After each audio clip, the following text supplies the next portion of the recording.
An admissions director wants to estimate the mean age of all students enrolled at a university. The estimate must be within 1 year of the population mean. Assume the population of ages is normally distributed with a standard deviation of 1.2 years. Determine the minimum sample size required to construct a 90% confidence interval for the population mean.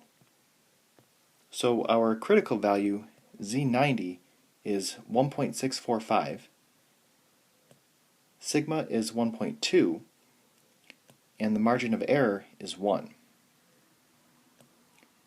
So we want to calculate 1.645 times 1.2 divided by 1, and then we need to square that, and we get 3.896.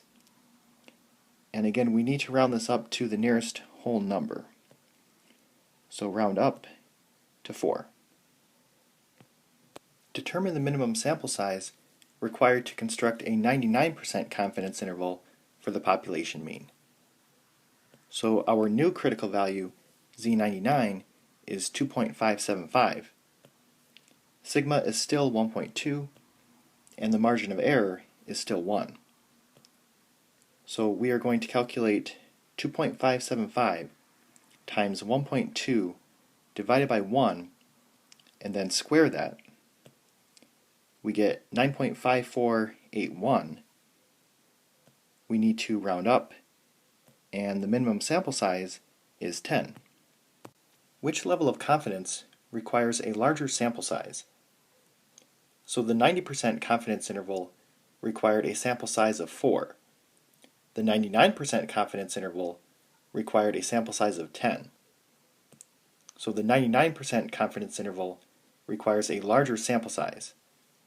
And this is because more information is needed to be 99% confident than it is to be only 90% confident. And the larger the sample size, the more information about the population we have.